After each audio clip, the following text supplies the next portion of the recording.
Book को कैसे पढ़ें, SSGD 227 में जो भी वैकेंसी आने वाली है अगर तैयारी करना चाहते हैं तो आपके पास कोई भी प्लेटफॉर्म के ये बुक है। मैंने रोजगार संगीत प्लेटफॉर्म का ये बुक रीजनिंग का मंगा लिया हूँ। देखो भाई, क्योंकि जो मेरा पढ़ने का स्टाइल था ना रीजनिंग का थोड़ा सा अलग था, क्योंकि भाई उसी जो मैं फॉलो करता था उसी के जरिए मेरा 20 में से 19 रीजनिंग क्वेश्चन सही हुआ है, जो कि भाई एक क्वेश्चन नॉन वर्बल रीजनिंग गलत हो गया था। जैसे एंगल घुमाना था और जो एग्जाम में प्रेशर होता है भाई वो प्रेशर होता है, वो गलत हो गया ऐसे ज्यादा हड़बड़ी में।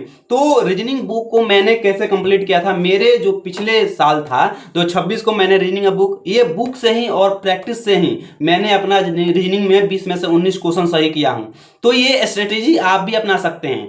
तो इसी के बारे में वीडियो में बात करेंगे। वीडियो शुरू करने से पहले अगर आप नए हैं तो चैनल को जरूर सब्सक्राइब करिएगा और देखिए वीडियो पूरा देखिएगा। जो लोग भाई वीडियो पूरा नहीं देखते हैं भाई, आधा से वीडियो देख बोलते हैं फिर भी भाई रीजनिंग नहीं हो पाता, तो वीडियो पूरा देखना है, ठीक है। सबसे पहले आपको क्या करना है, सबसे पहले आपके पास अगर नोट्स है तो भाई नोट्स जो पढ़ रहे हैं आपसे, जहां से भी पढ़ रहे हो आप वहां से भाई पहले कंप्लीट करो। जो भी चैप्टर कंप्लीट होता है उसको कंप्लीट करो, उसको रिवीजन करो। और देखो भाई प्रीवियस ईयर और रीजनिंग का वेटेज देखा जाए ना SSGD 226 में, तो भाई क्लॉक का 2 क्वेश्चन जो कि 2025 से पहले क्लॉक का कैलेंडर का क्वेश्चन ही नहीं दे रहा था, लेकिन इस बार 2026 में क्लॉक एंड कैलेंडर से कम 2 क्वेश्चन आपको देखने को मिले हैं, और क्लॉक से भी 2 क्वेश्चन, कैलेंडर से भी 2 क्वेश्चन। इसके बाद भाई सीरीज, नंबर सीरीज हो चाहे अल्फाबेटिकल सीरीज हो, भाई इसमें से 6 से 7 क्वेश्चन आपको देखने को मिले थे। मेरा खुद एग्जाम में 7 क्वेश्चन आए हैं। मैं जब आंसर की मिलाने गया था तो भाई जब मैं रिव्यू दिया था SSGD को उस टाइम मैंने बोला था कि 5 क्वेश्चन, लेकिन मैं जब आंसर की मिलाने गया भाई मैंने मेरे जो एग्जाम में 7 क्वेश्चन पूछे थे सीरीज का, चाहे वो अल्फाबेटिकल सीरीज हो चाहे वो नंबर सीरीज हो। तो ये देखिए क्लॉक, कैलेंडर और सीरीज भाई मिला के लगभग 12-13 क्वेश्चन आपको सही हो जाते हैं। उसके बाद आपको करना है कोडिंग डिकोडिंग। देखो भाई कोडिंग डिकोडिंग एक ऐसा चैप्टर है जो हर लड़का का थोड़ा दिक्कत होता है। तो भाई इसको दिक्कत दूर करने के लिए आपको मल्टीपल रिवीजन करना होगा, उसके बाद अपने आप से प्रैक्टिस करना होगा। सबसे पहले मैं बता दूं कि भाई सीटिंग अरेंजमेंट, हाँ भाई सीटिंग अरेंजमेंट से बहुत सारे लड़के भागते हैं। तो सीटिंग अरेंजमेंट से कम 2 क्वेश्चन आपको देखने को मिले हैं प्रीवियस ईयर, जिसने 24 में एग्जाम हुआ, 25 में एग्जाम हुआ, 26 में एग्जाम, मतलब भाई सीटिंग अरेंजमेंट से 2 से 3 क्वेश्चन आपको देखने को मिलता है। एक क्वेश्चन हाई रहता है, एक क्वेश्चन लो रहता है, तो आपको सीटिंग अरेंजमेंट भी लेके चलना है, कोई भी नहीं डरेगा। सीटिंग अरेंजमेंट भाई आसान चैप्टर है, सब कुछ दिया रहता है, बस बैठाना रहता है। उसके बाद डिक्शनरी, भाई डिक्शनरी से भी एक क्वेश्चन आपको देखने को मिलेगा हमेशा। देखो भाई मिरर इमेज और वाटर इमेज, मिरर इमेज या वाटर इमेज से एक क्वेश्चन आपको देखने को हमेशा मिलेगा। उसके बाद ब्लड रिलेशन, देखो भाई ब्लड रिलेशन पहले जो पूछता था ना भाई थोड़ा सा हाई वाला ब्लड रिलेशन पूछता था, जैसे ए बी का पिता है, सी डी की माँ है, ई एफ का चाचा है, तो बी से सी का क्या संबंध है। लेकिन भाई अब ऐसा नहीं पूछता, अब पूछता है भाई थोड़ा सा हल्का वाला, ए बी का मतलब है ए बी का पिता है, बी डी का मतलब है डी सी का चाचा है, मतलब ऐसे क्वेश्चन पूछता है, एकदम इजी वाला पूछ रहा है ब्लड रिलेशन, तो आपको ये भी पढ़ना है।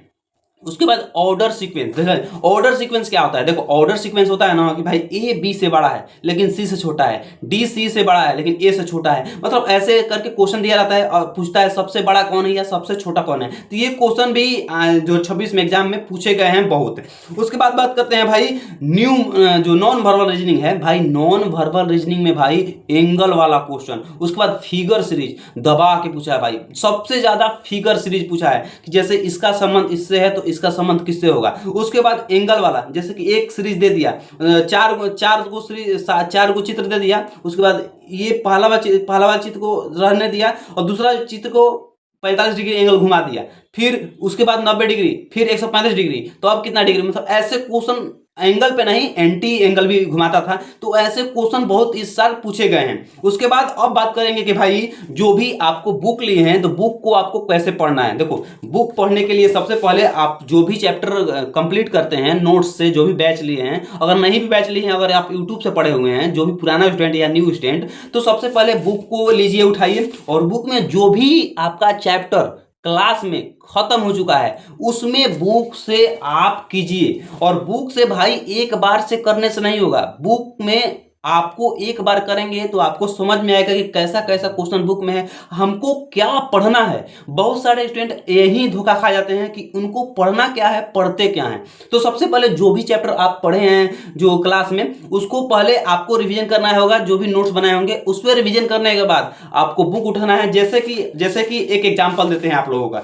जैसे कि मान लीजिए कि हम लोग कोडिंग डिकोडिंग निकाल लेते हैं। जैसे देखो, कोडिंग डिकोडिंग चैप्टर 3 में है कोडिंग डिकोडिंग जैसे टाइप 1 टाइप वाइज दिया है। जैसे भी आप क्लास में पढ़ते हैं टाइप वाइज, वैसे भी इस बुक में टाइप वाइज आपको दिया है। तो जब भी क्वेश्चन आप करेंगे ना, कोडिंग डिकोडिंग में कितना क्वेश्चन है थोड़ा सा देख लेते हैं। कोडिंग डिकोडिंग में आपका 109 क्वेश्चन है। 109 क्वेश्चन अगर आप कर लेते हैं ना भाई, तो कोडिंग डिकोडिंग का एक भी सवाल छूटेगा नहीं एग्जाम में। ये बात मान लीजिए। बहुत सारे स्टूडेंट कहते हैं मेरा कोडिंग वीक है, तो वीक है तो भाई उस पर मेहनत करो, उस पर प्रैक्टिस करो। जो भी लोग प्रैक्टिस कर रहे हैं या बैच से, भाई मोबाइल से देखने से नहीं होगा, मोबाइल से देखने से नहीं होगा। जब भी अपने आप से करोगे ना, हाथ से करोगे, हाथ से लेके कॉपी पे करोगे अपने आप। जैसे बुक लिए और बुक से पहला क्वेश्चन पढ़े, अपना से पहला क्वेश्चन अपने हाथ से दिमाग लगाओगे भाई, तब जो कोडिंग डिकोडिंग है, कोई भी हो कोडिंग डिकोडिंग में, चाहे रीजनिंग हो चाहे मैथ हो, भाई अपने हाथ से मेहनत करोगे, अपने हाथ से बनाओगे, तभी उसका जो समझ में आएगा आपका क्वेश्चन, तो मजबूत होगा आपका। नहीं, लेकिन बहुत सारे स्टूडेंट भाई बोल रहे हैं क्लास करते हैं लेकिन बाद में भूल जाते हैं। भाई भूलोगे, 100% भूलोगे। मैं ये कभी नहीं बोलूंगा क्लास से आपका जो एससीजीडी का एग्जाम निकल जाएगा, 100% नहीं निकलेगा।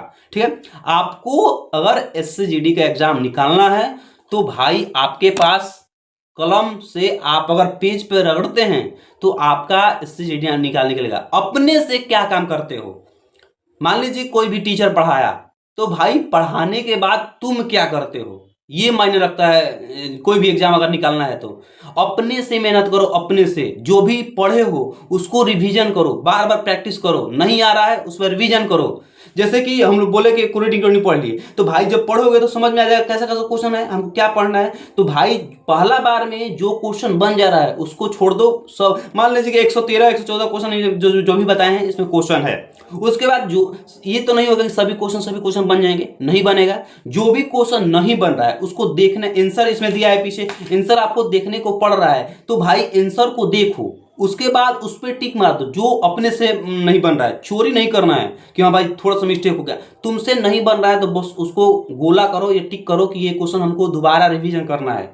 ये नहीं कि थोड़ा सा देख लिया बस ये ऐसा होता, नहीं आ रहा है बस उसको गोला करो ईमानदारी से। उसके बाद क्या करना, जब भी कर लोगे जितना भी क्वेश्चन है एक चैप्टर कोडिंग डिकोडिंग का, उसमें जो भी नहीं बन रहा है, मान लीजिए कि 100 क्वेश्चन है तो उसमें से आपको 60-70 क्वेश्चन बन गए, 30 क्वेश्चन में आ रहा था लेकिन आपको लॉजिक समझ में नहीं आ रहा, तो भाई 30 क्वेश्चन को गोलाई कर दो। और फिर से जब करना 5-6 दिन बाद चाहे 1 सप्ताह बाद, तो भाई वो 30 क्वेश्चन को करना है। ये नहीं कि फिर से कोडिंग डिकोडिंग लेके बैठ गए, तो वैसे करोगे ना तो टाइम आपका जियान होगा। हमको यही करना है कि हमको पढ़ना कैसे है ये जरूरी पता होना चाहिए। तो ये जो विधि है ना, हर चैप्टर में आपको करना है। और जो भी चैप्टर इंपॉर्टेंट है भाई मैंने वो बता दिया। मैंने ये बता दिया कि clock, calendar series, coding decoding, sitting arrangement, mirror, water image, Venn diagram, blood relation, order sequence, non verbal reasoning में सब आपको टोटल करना है। और सीरीज में अल्फाबेटिकल सीरीज, नंबर सीरीज और डिक्शनरी। इसके अलावा आपका जो भी क्लास में होता है भाई उसको पढ़ना है, लेकिन सबसे ज्यादा इस पे आपको मेहनत करना है। ठीक है, और उसके बाद बुक में एक और भी इसमें है कि भाई हर चैप्टर के पास एक स्कैनर दिया है। अगर आपको लग रहा है कि इसमें क्वेश्चन कम है ना भाई, तो आप जब स्कैनर पे स्कैन करेंगे ना, तो भाई आपको और क्वेश्चन लगभग 50 से 70 80 क्वेश्चन आपको और दिया रहेगा।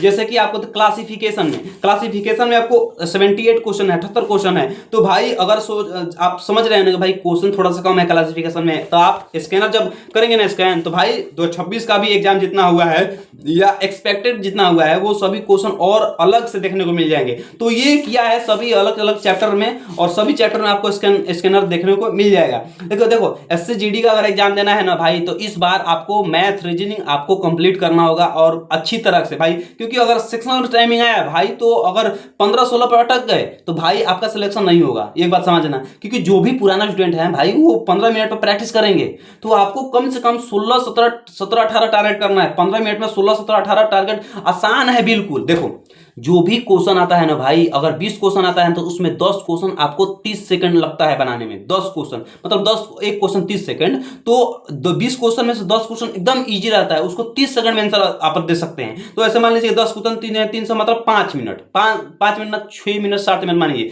10 क्वेश्चन 7 मिनट में आप कर लेंगे, तो भाई 7-8 मिनट में और 5-6 क्वेश्चन नहीं कर सकते हैं, 6-7 क्वेश्चन नहीं कर सकते हैं, कर सकते हैं। तो भाई आपको यही करना है जो मैंने बताया। मैंने इस बुक से देखो, मैंने इस बुक से क्या किया था, मैंने देखो आपको अगर दिखाई दिया रहा हो तो मैंने इस पे टिक किया, देखो ये पीला से, जो हमको नहीं आता, जैसे हमको आता था लेकिन भाई उस टाइम मेरा दिमाग काम ही नहीं करता कि भाई इस पे ये भी हो सकता है। जब आंसर देखते थे हाँ भाई ऐसे होगा, ये मालूम था लेकिन याद नहीं पड़ रहा, तो ऐसे क्वेश्चन को ही रिवीजन करना है, ठीक है।